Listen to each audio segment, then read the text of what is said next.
Hello, it's Lonnie. I just got off the air, literally holding it down 5 hours long, 5 hours strong, and today it's going to be more like 7 hours strong and long. I'm coming up the back stairs at WGCI Studios. You know, I'm doing like a Jamie Foxx at the BET Awards. You know, you following me as I'm walking and going where I'm going. So come on, we go and see Rich Girl. Check it out, check it out.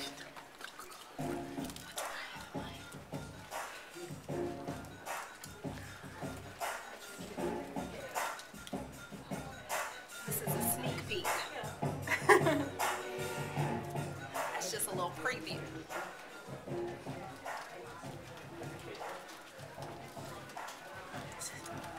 Also, we have some listeners that are going to be coming, be part of the audience, and you too could be part of the audience. All you have to do is listen for your chance to win when we have another artist coming through at the WGCI Coca-Cola Lounge. All right, now, this is Rich Girl. Now, I will let you go through and introduce yourselves by first name so that everyone can get familiar. Well, okay. First of all, we want to say thank you guys so much for coming out. We really appreciate it.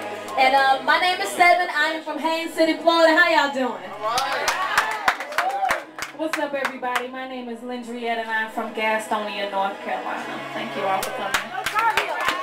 Hello, I am Audra from San Diego.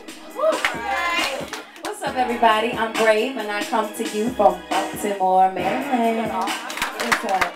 And we are Rich Girl. All of you ladies are from all across the country. How did you come together? Crazy. Well, the business is actually a whole lot smaller than everyone tends to think. We had all been pursuing solo deals previous to the group coming together. And, you know, we all went to LA at one point in time or another to record, to work on our solo projects. Seven is a songwriter, and she had wrote a record for Lindriette. And they recorded it together, and it's crazy because we still have the record, and it's Seven and Lindriette both on it, Seven as a background. So it sounds very similar to something we would do now. And I knew Seven from just kind of hanging out at random studios, like our home studio, like where we would sleep at. You know, I'm sleeping at the couch in the front, she sleep on the couch in the back. That's where I knew Seven from. And I knew Brave because I had moved to LA from San Diego and I had no friends. And I saw this big blonde curly hair and I was like, ooh, she's so pretty, I want to be her friend. So I introduced myself to her. She looked at me like I was crazy. But however, Rich Harrison is the man who put it together.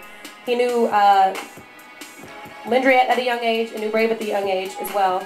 It started off with those two, and then he went looking outside of that for the others. I was found through an audition. He found Seven on MySpace.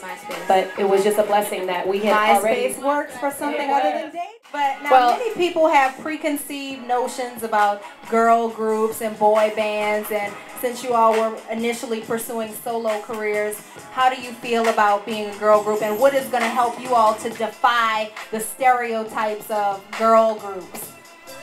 I think I'm gonna. Who wants to take that one? I think I'm gonna take that one. Well, for one, the way that we work and everything for us starts with God. You know what I mean? We pray before every show, everything we do. We pray before. We had said a prayer there before we came out here. And aside from that, I feel like, and we feel like, it's really important that when you're in a group in a situation like this, that everybody gets their chance to, you know, to shine and to you know, show their talents and their God-given gifts to everyone. So that's why on pretty much all of our records, when you hear a Rich Girl record, you're gonna hear 4 different voices, and we all feel like it really helps in the long run, because you don't have anyone feeling like, man, like I wanna sing, and y'all seen, you know, groups and situations where people don't get to shine as much, and that's just really important to us. So everybody gets to feel like they're being used and, you know, get to share their gifts with everybody. So what is the pressure of opening for Beyonce on your, like, first major CD coming out soon? Beyonce? I mean, who does that? I think that the main pressure that came was when we found out, because we found this out 5 days before the tour started. So the pressure that we actually felt was really within those 5 days of, okay, we have 3 days of rehearsal.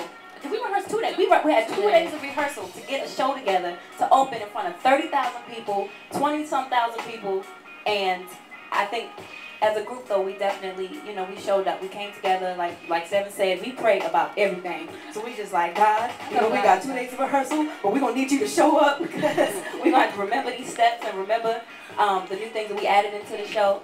But for me, and I think it's safe to say, I think that was the main pressure that we felt. Now keep in mind, Madison Square Garden, that was the first time we ever performed in front of that many people. So we didn't get to like a pre-show. It was, bam, here it is, 30,000 people. It was an amazing feeling, though. I teared up on stage. Dealers holding work can't touch her swagger. She is that one woman that has that X factor. People always stare, but her mystery's never captured. That's what we call a rich girl. She's one who's told no, but only hears a yes. We'll go to war with the world, rocking stilettos in a black mini dress. You see, she's gone through the struggles, yet never settles for less. That's what you call a rich girl. Her inner beauty is thunder, so it's no wonder she silences the room when she speaks. And she commands respect in every stride in her step, because every step taken is towards her dream. Her richness is not found in materialistic things or high-end brand names, because money does not make this woman rich. It's all about her faith and the chances that she takes, because with God, circumstance never exists. In the core of her soul, this woman's an absolute leader. Fear and insecurity will never defeat her. She radiates with confidence the moment you meet her.